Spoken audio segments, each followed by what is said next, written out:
Hello, listeners, and welcome back to Voices of Elliott. My name is Ms. Garner, and today I am thrilled to be continuing our fun mini-series of episodes that our students recorded during our Read Across America celebration. In these episodes, students recorded themselves reading some of their favorite stories to a fluffy stuffed animal friend.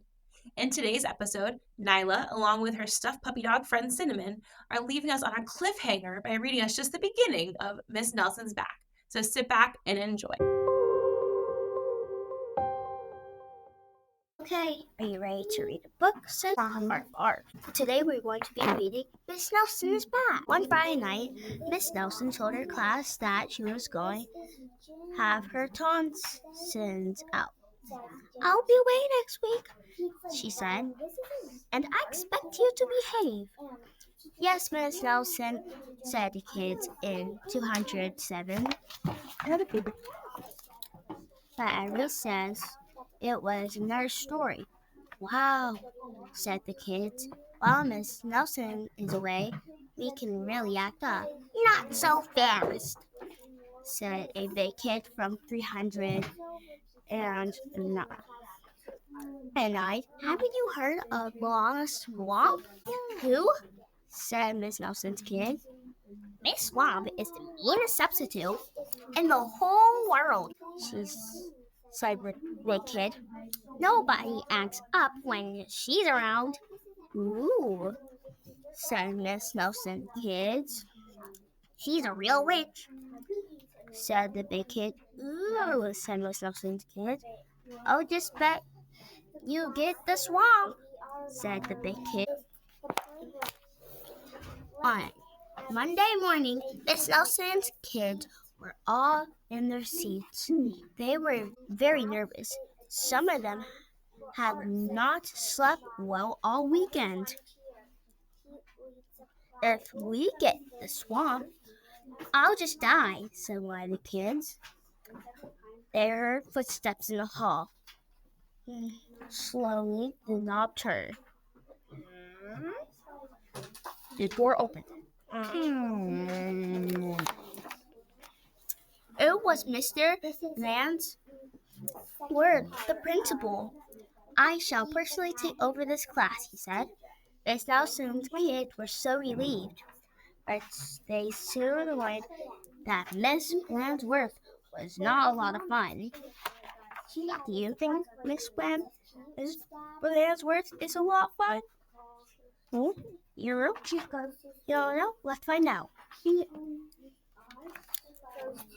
All morning, Mr. Blansworth tried to amuse the class with his horny, hard tricks. Oh, brother, said the class. That afternoon, Miss Blansworth showed the class his favorite shadow pictures. This is kid stuff, said the class. The next day, Miss Blansworth demonstrated his favorite bird calls. They were not a success. And for 2 days, Blansworth showed sides of his goldfish Lucy. Miss Nelson's kids have never been so bored. While dusting erasers in the schoolyard, 3 of the ringleaders of 207 discussed the situation. Something has to be done, they said. We must get rid of Blansworth. They had hatched a plot. After school, they painted and sewed and borrowed some old clothes, and they practiced some very difficult stunt work in the backyard. And at the stroke of 10, the kids from 207 left the building. No one stopped them. Dropped in the rainbow. What? Then went straight to the moonlight, where they saw the monster that ate Chicago twice. This is really living, he said. That's true. Bro. After a war, They went to Lily's where they stuffed themselves silly. But soon they made a serious mistake. What do you think the mistake is, Cinnamon? Heading back to school, they passed Miss Nelson's house. Miss Nelson couldn't believe her eyes. Those are my kids.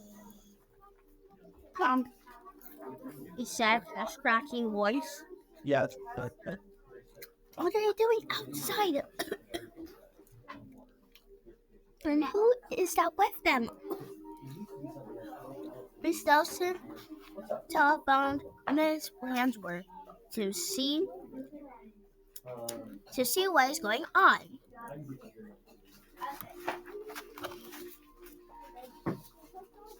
Put it on, Miss Nelson said. Miss Nelson is back. And so I heard her Hung before. up.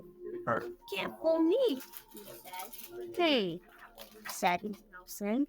Something will have to be done. And she went to her closet.